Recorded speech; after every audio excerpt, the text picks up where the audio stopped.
Hello, namaste, namaskar and namaskara. Welcome, swagat, swagato and swagatam to another video of my YouTube channel Chow Chow Bhat Bengali. How are you all today? কেমন আছেন আপনারা? कैसे हो आप सब? And last but not the least, hey Gede রানী ভিয়াল্লারো। তারপরে It was the middle of the week and I was trying to teach my son Tito very good.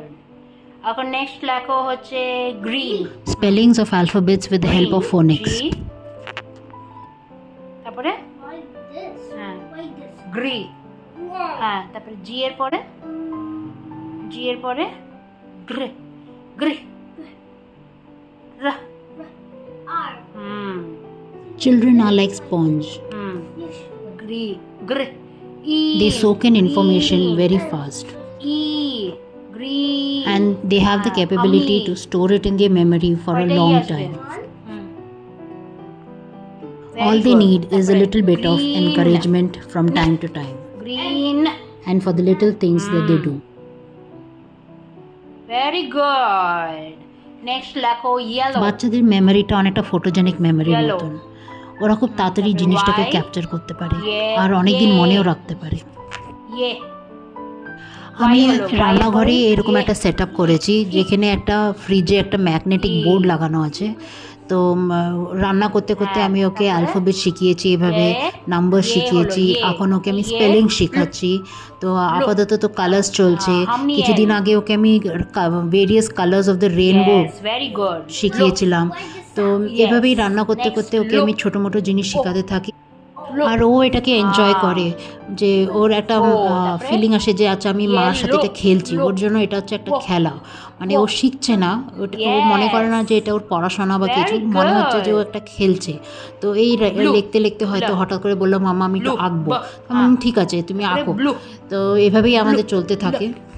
ব্ল The হ্যাঁ L. L very good. See the sound. Yes তারপরে The হ্যাঁ আর হলো, অনেক হলো, সময় dance লিখতে হলো। লিখতে ওর ডান্সও করতে হয়, তো এনকারেজ করলে ও ডান্স একটু করে নেয়। তারপরে এই আমাদের আজ এই সপ্তাহের মধ্যে এগুলোই চলে। শনি রোববার আমি ওকে পড়াই না, আর একটু ওকে যেরকম স্কুলে ছুটি দেয় ওইভাবেই ওকেও ছুটি দিয়ে দিই আমি। তো সোম থেকে শুক্রবার আমি যখন রান্না করি বা হয়তো আমি রান্নাঘরে ছোটো মোটো কোনো পরিষ্কার করছি, তো ওকে আমি বলি তুমি বোর্ডে কিছু লেখো বা আঁকো, কিছু ক্রিয়েটিভ কাজ করো। ওর স্কুলের হোয়াটসঅ্যাপ মেসেজও এসছে যে কিছু হলিডে হোমওয়ার্কস দিয়েছে। তো বাচ্চাদের তো হলিডে হোমওয়ার্ক বাচ্চারা তো আর করে না, এটা মাদেরই করতে হয়। बच्चों का हॉलीडे होमवर्क मम्मी लोग ही करते हैं, बच्चे थोड़ी ना करते हैं। কেন যে এরা যে হলিডে হোমওয়ার্ক দেয় আমি সত্যি বুঝি না। এখন আমার বসে বসে ওর হলিডে হোমওয়ার্কে মেল খুলে দেখতে হবে, ওদের স্কুলের মেল কী দিয়েছে ওগুলো এখন দেখতে হবে। তো দেখি শনি রোববার বসবো ওর হলিডে হোমওয়ার্কগুলো কী কী দিয়েছে ওগুলো নিয়ে। তো এই যে এখন লিখতে লিখতে আঁকাও শুরু হয়ে গেছে না। তো চলুন আমি আমার রান্নাটা শেষ করি। এদিকে আজকে আমার একটু বেরোতে হবে, ঘরে মাছ শেষ হয়ে গেছে। আজ থোড়া নিকালনা পড়েগা মল কে লিয়ে, ফিশ খতম হয়ে গিয়া হ্যায়। আমাদের যে আশেপাশে ইন্ডিয়ান মার্কেটগুলো আছে কিছুদিন ধরে রুই মাছ পাওয়া যাচ্ছে না। তো আজকে যাব কারফোরে, যে মলে যে সুপার মার্কেট আছে ওখানে কিছু মাছ পাওয়া যায় কিনা, রুই মাছটা পাওয়া যায় কিনা। তো এই যে আমি আমার সব ঘরের কাজ করে নিয়েছি, এখন জামা কাপড়ও মেলা হয়ে গেছে। এই জামা কাপড় মেলতে মেলতে একটা জিনিস দেখলাম যে আমাদের তো বিল্ডিংয়ে ইভ্যাকুয়েশন নোটিশ দিয়েছে, তো এই কিছুটা বাড়ি খালি করছিলো, তো এই ট্রাকে ভরে জিনিসগুলো যাচ্ছিলো। তা আমিও ভাবছিলাম যে আমাদেরও কিছুদিন পরে বাড়িটা ছেড়ে দিতে হবে। দেখতে দেখতে তারপরে এসে ছেলেকে স্নান করালাম। ছেলেকে স্নান করানোর পরে দেখলাম ও নিজেই ম্যাটে শুয়ে শুয়ে নিজে নিজেই গল্প করছিল, নিজেই ওর খেলনাগুলো দিয়ে গল্প বানাচ্ছিল। এই যে শুনুন ওর কথাগুলো। All right, let's go.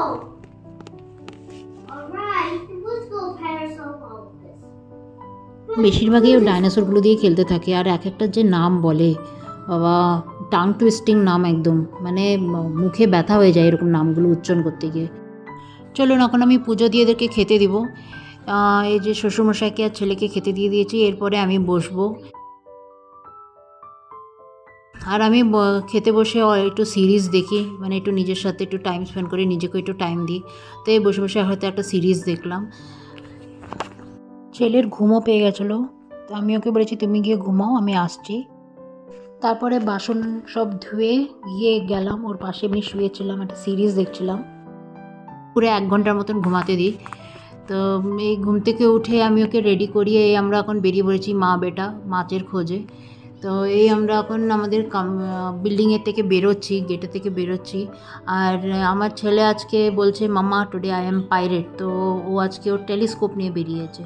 তো এই যে দেখুন আমার ছেলে, মেরা বেটা পাইরেট কি তারা চল রা, আমার ছেলে পাইরেটের মতো চলে যাচ্ছে। বলছে মাম্মা আমি এখন ট্রেজার হান্টে যাচ্ছি। আমি বললাম ঠিক আছে করো ট্রেজার হান্ট।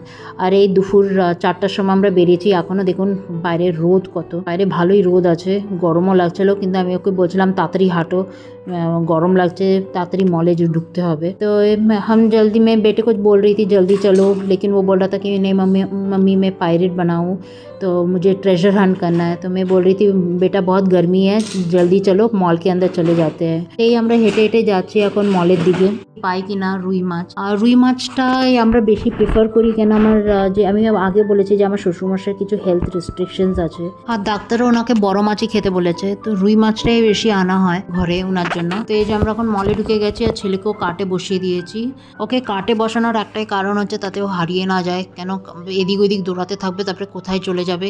আমি হয়তো এদিকে মাছ নিচ্ছি আর ও অন্য কোনো সেকশনে চলে গেল, হারিয়ে গেল হয়তো, এই জন্য ওই ভয়ে আমি ওকে কাটের মধ্যে বসিয়ে দিই, কোনো একটা খেলনা দিয়ে বা কোনো বই দিয়ে বা কিছু একটা দিয়ে বসিয়ে দিই। আর এই যে ফুলকপি ভালো পেয়েছি, তো একটা ফুলকপি নিলাম আর ধনে পাতা নিয়েছি। চলুন এখন মাছের সেকশনে চলে যাই। ये देखिए ये फिश का सेक्शन है, এটা হচ্ছে মাছের সেকশন কারফোরের। এইদিকে মাছের সেকশন আছে আর ওই পাশেই হচ্ছে মাংসর সেকশন। তো এই দিকটা হচ্ছে মাছের সেকশন। তো আমি এখন দেখছিলাম যে কোথায় রুই মাছটা আছে। তো এই দেখতে দেখতে ওই পিছন দিকে দেখলাম আছে রুই মাছ। তো চলুন আমি বলি ওদেরকে মাছটা নিতে। অবশ্য আমি মাছ এতটা চিনি না, বিয়ের আগে বাবাকে দেখতাম মাছের বাজার করতো, আর বিয়ের পরে আমার শ্বশুরমশাই থেকেই দেখেছি করতে, আর আমার বড় করতো। তো বর মাছ এখন আর টাইম পায় না, যেহেতু আমারই বাধ্য হয়ে আসতে হয় মাছের বাজার করতে। তো আমাকে একজন একটা ট্রিক বলেছিল, তো আমি আপনাদের সাথেও বলছি। যখন মাছটা কিনবেন মাছটার চোখটা দেখবেন, চোখটা যদি একদম কালো থাকে তার মানে একদম টাটকা মাছ, একদম ফ্রেশ। আর যদি চোখটা হালকা হালকা একটু হোয়াইটিশ ছানি টাইপের যদি দেখেন, সাদা ছানি টাইপের, তার মানে ওইটা পুরানো মাছ। আমার মাছ কেনা হয়ে গেছে, বিলও পেমেন্ট হয়ে গেছে। এখন আমি বেরিয়ে পড়েছি সুপার মার্কেট থেকে। আমার যেতে হবে আরেকটা দোকানে, দোকানটার নাম হচ্ছে ডাইসো। এটা একটা জাপানিজ দোকান। তো বলতে গেলে ওখানে অনেক কিছুই পাওয়া যায়, আর most of the things are made in Japan, ওখানে লেখাই থাকে। আমি আপনাদেরকে বলেছিলাম যে ইবান বাতুতা মলটা খুবই বড় মল, আর এটার মধ্যে 6টা না 7টা কোর্ট আছে, মানে আলাদা আলাদা সেকশন আছে। আলাদা আলাদা সেকশন বলতে কি, মানে ইবান বাতুতা ছিল একটা explorer, he was an explorer, and ও যে যে জায়গাগুলো গেছিলো, তো ওই জায়গাগুলো রিলেটেড এই মলটাকে ডিজাইন করা হয়েছে। এই মলটা থিম বেসড মল। তো চলুন আজকে মলটা অল্প একটু দেখাই আপনাদের। আর এই মলটা দেখাতে দেখাতে আপনাদেরকে আমি একটু ইবান বাতুতার সম্বন্ধেও একটু ইনফরমেশন দিচ্ছি। আপনারা হয়তো ওনার ব্যাপারে হিস্ট্রি বইতে পড়েছেন, যারা পড়েন নাই ওদের জন্য ইনফরমেশনটা। ইবান বাতুতা ওনার অ্যাকচুয়াল নাম ছিল আবু আবদুল্লাহ মোহাম্মদ ইবান বাতুতা, কিন্তু ওনাকে ফেমাসলি জানা যেত খালি ইবান বাতুতা বলে। উনি একটা বিখ্যাত ভ্রমণের বই লিখেছিলেন, বইটার নাম হচ্ছে রিলা। ওনার জন্ম মোরাক্কোতে 1304-এ হয়েছিল, আর শেষ বয়সে উনি ওখানেই মোরাক্কোতেই মারা যান। ওখানে ওনার গ্রেভও আছে। Ibn Battuta came from a family of Islamic জাজেস। উনি খুবই একটা শিক্ষিত পরিবার থেকে এসছেন, যাদের ফ্যামিলিতে সবাই জাজ ছিল। ইবান বাতুতার বইয়ে উনি যে যে জায়গাতে ট্রাভেল করেছে ওই সব জায়গার ব্যাপারে, কালচারের ব্যাপারে, তারপরে ওখানকার রুলার্সদের ব্যাপারে সব ইনফরমেশন লেখা আছে। তো উনি বলতে গেলে ইউরোপে ট্রাভেল করেছেন, নর্থ আফ্রিকা, ইজিপ্ট, তারপরে আফগানিস্তান হয়ে ইন্ডিয়া গেছে। তারপরে ইন্ডিয়াতে গিয়ে উনি মোহাম্মদ বিন তুগলকের আন্ডারে কাজ করেছিলেন অ্যাজ এ জাজ। তারপরে ওনার যেহেতু অ্যাডভেঞ্চার খুব ভালো লাগতো আর ঘুরতে খুব ভালো লাগতো, এই জন্য উনি গেছে হচ্ছে, তারপরে ওনাকে পাঠানো হয়েছিল মালদ্বীপসে। তারপরে উনি ওনার বইতে লেখা আছে উনি বলে থাইল্যান্ড, তারপরে শ্রীলঙ্কা, তারপরে লাস্টে মনে হয় চায়নাতে গেছে। তারপরে চায়না থেকে উনি ব্যাক হিজ বার্থ প্লেস মোরাক্কোতে ফিরেছিলেন। তো আমি এসে পড়েছি ডাইসো জাপানিজ দোকানটাতে। এখন আমি ঢুকে ছেলের জন্য গগলস নিব। আর দেখুন আমি অল্পটি দেখাচ্ছি আপনাদেরকে, এই দোকানটাও অনেকটা বড়, তো পার্ট বাই পার্ট দেখাতে গেলে প্রায় 1 ঘন্টা লাগবে। তো আমি হাঁটতে হাঁটতেই আপনাদের দেখাচ্ছি কী কী পাওয়া যায়। বলতে গেলে কিচেন রিলেটেড, পেটস রিলেটেড, খেলনা, হাউস রিলেটেড, তারপরে ঘর সাজানোর জিনিস, সুই পাওয়া যায়, সুই সুতা পাওয়া যায় এখানে। তো আর্ট অ্যান্ড ক্রাফট রিলেটেড জিনিস পাওয়া যায়, তারপরে গাছ পাওয়া যায়, পটস পাওয়া যায় গাছের জন্য। তো এই যে আমি লোকটাকে জিজ্ঞেস করছিলাম কোথায় গগলস পাওয়া যায়, আর এই আমি পেয়েছি গগলস। এখন আমি ছেলেকে জিজ্ঞেস করছিলাম যে তুমি কোন গগলস নেবে, তো ওই পছন্দ করলো নিজস্ব গগলস। তা আমি বলছিলাম তুমি এটা নাও, এটা ভালো হবে। তারপরে আমি এটাও বলছিলাম যে এটা কিন্তু খেলার জিনিস না, এটা কিন্তু তুমি সুইমিং যখন যাবে তখন তুমি এটা পরে যাবে। তো ওইও দেখছিল। আর তারপরে তো যেখানেই খেলনা দেখেছে শুরু হয়েছে ওর জিদ, মাম্মা এটা নিব। তো আমি ওকে বুঝাচ্ছিলাম যে তোমার কাছে তো বাড়িতে অলরেডি খেলনাগুলো আছে, তো কেন নিবে তুমি, চলো এখন এটা বিলিং করে আমরা বাড়ি যাব। তো বিলিং করার আগে আমি একটু ঘুরে দেখে নিলাম নতুন কিছু এসছে কিনা, এমন কিছু জিনিস যে আমি দেখিনি, বা এমন ক্রকারির জিনিস দেখছিলাম। তারপরে এদিকে একটু ঘুরে ঘুরে কিছু শেলফিংয়ের জিনিস দেখছিলাম। তারপরে বিলিং করে বেরিয়ে পড়েছি।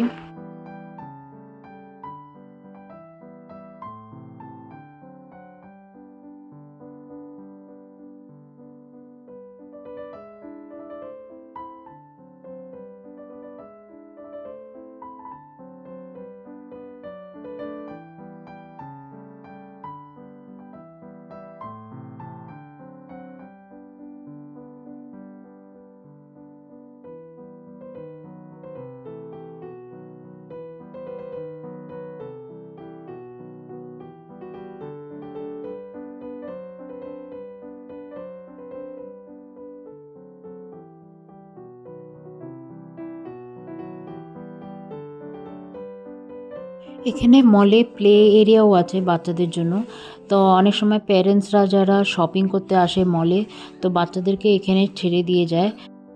1 মাসের জন্য 150 দিরহামের মতন কিছু দিতে হয়, মেম্বারশিপ হতে হয়। তো তারপরে তুমি আনলিমিটেড যতক্ষণই বাচ্চারা ওখানে খেলতে পারে, যত খেলার ইগুলো আছে সব ওখানে খেলতে পারে। তো এই এখন বাড়ি যাচ্ছি, এই যে মল দিয়ে হেঁটে হেঁটে বাড়ি যাচ্ছি। যেতে যেতে আপনারা অনেকগুলো কোর্ট দেখতে পারবেন, ফুড কোর্ট দেখতে পারবেন, দোকানও দেখতে পারবেন।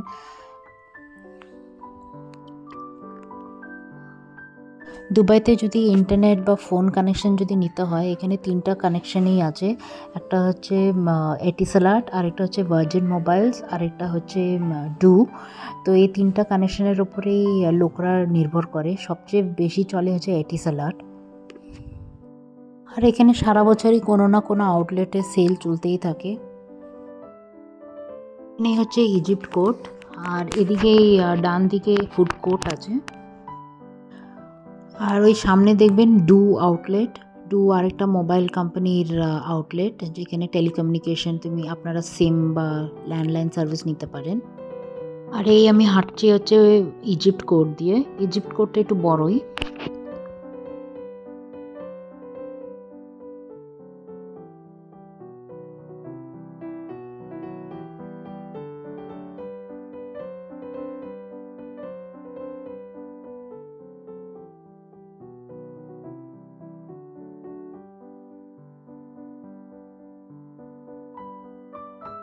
এটা হচ্ছে ইজিপ্ট কোর্টের মেন এন্ট্রেন্স।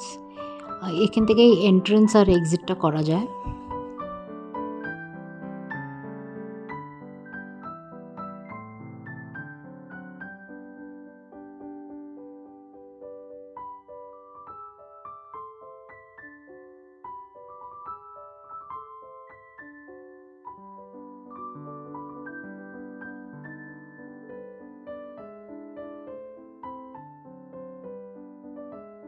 এই মলের ভিতরেও চশমার দোকান আছে, কিন্তু এই চশমার দোকানগুলো অনেকটা এক্সপেন্সিভ কম্পেয়ার টু ইন্ডিয়া। মানে এগুলো আমাদের ইন্ডিয়াতেও আছে, ভিশন এক্সপ্রেস বলুন, লেন্স কার্ট বলুন। এখান থেকে যদি আপনারা চশমা কিনতে যান দামটা একটু বেশি পড়ে যাবে, ইনফ্যাক্ট অলমোস্ট ডাবল হয়ে যায়। তো বেস্ট হচ্ছে যদি আপনারা কোনো সময় দুবাইতে ভিজিট করেন, অলওয়েজ একটা এক্সট্রা পেয়ার নিয়ে আসবেন।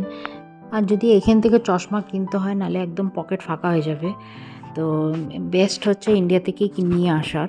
আর দেখুন এখানে জিমও আছে। এই মলটার মধ্যে টোটালি 3টে জিম আছে, একটা হচ্ছে ইজিপ্ট কোর্টের দিকে, আরেকটা হচ্ছে টুয়ার্ডস মেট্রো, আর আরেকটা হচ্ছে টুয়ার্ডস চায়না কোর্ট। ও আপনাদেরকে একটা জিনিস বলিনি, এই মলের ভিতর দিক দিয়ে আমি মেট্রো ধরতেও যেতে পারি। এটাও খালি মনে রাখতে হবে যে আমার সেন্টার পয়েন্টে আসতে হবে, সেন্টার পয়েন্টের থেকে যে অপোজিট রাস্তাটা চলে যায় ওই রাস্তাটাই হচ্ছে মেট্রোর কানেকশনের জন্য।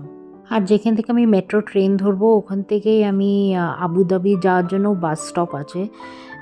তো বলতে গেলে আশেপাশের কানেক্টিভিটি খুবই ভালো, দুবাইয়ের কানেক্টিভিটি খুবই ভালো। ওদের লোকাল ট্রান্সপোর্ট বলুন, ট্যাক্সি যদি নিতে যান একটু কস্টলি পড়ে যায়। তো বেশিরভাগই লোকরা মেট্রো আর বাসের উপরেই ডিপেন্ডেন্ট। এখানে ট্যাক্সিতে বসলে সেকেন্ডসের মধ্যে মিটার উঠতে থাকে, তো বলতে গেলে একটু কস্টলি পড়ে যায় ট্যাক্সিতে। এই যে এদিক দিয়ে গেলে মেট্রোতে যাওয়া যায়, আর এদিকে একটা ফার্নিচারের দোকানও আছে। আর আমার ডান দিকে হচ্ছে সেন্টার পয়েন্ট, আর এখানে মাঝখানে স্টারবাকস আর কফি স্ন্যাক্স খাওয়ার একটা জায়গা আছে। তো চলুন এখন বাড়ি যাওয়া যাক।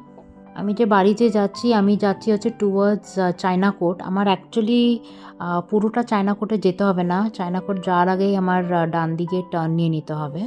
তো এই সেন্টার পয়েন্টের পরেই আমার টার্ন নিতে হবে রাইট সাইডে। এখানে অনেকগুলো এক্সিটস আছে, এন্ট্রেন্স আর এক্সিটস, তো একটু স্টার্টিংয়ে একটু কনফিউশনই হয় সবার, কিন্তু একবার চিনে গেলে কোনো অসুবিধা আর হয় না। ওই সামনের দিকে সামনে যদি আমি সোজা চলে যাই আমি পৌঁছে যাব হচ্ছে চায়না কোর্টে।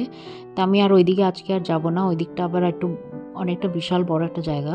তো এইদিকে আমি এখন রাইট টার্ন নিয়ে নেব, রাইট টার্ন নিয়ে আমি বেরিয়ে পড়বো মলের থেকে। আমি আমার কমিউনিটিতে ঢুকেও গেছি, আমাদের বিল্ডিংয়ের সামনেও এসে পড়েছি। আমার একটু ঘুরে আসতে হয়েছে, তাহলে আমি আমার এই বিল্ডিংয়ের পাশে একটা গেট আছে, তো আমি ওটা দিয়ে আমি ঢুকে যেতে পারি। কিন্তু এই গেটটা অনেকদিন ধরে খারাপ হয়ে পড়ে রয়েছে।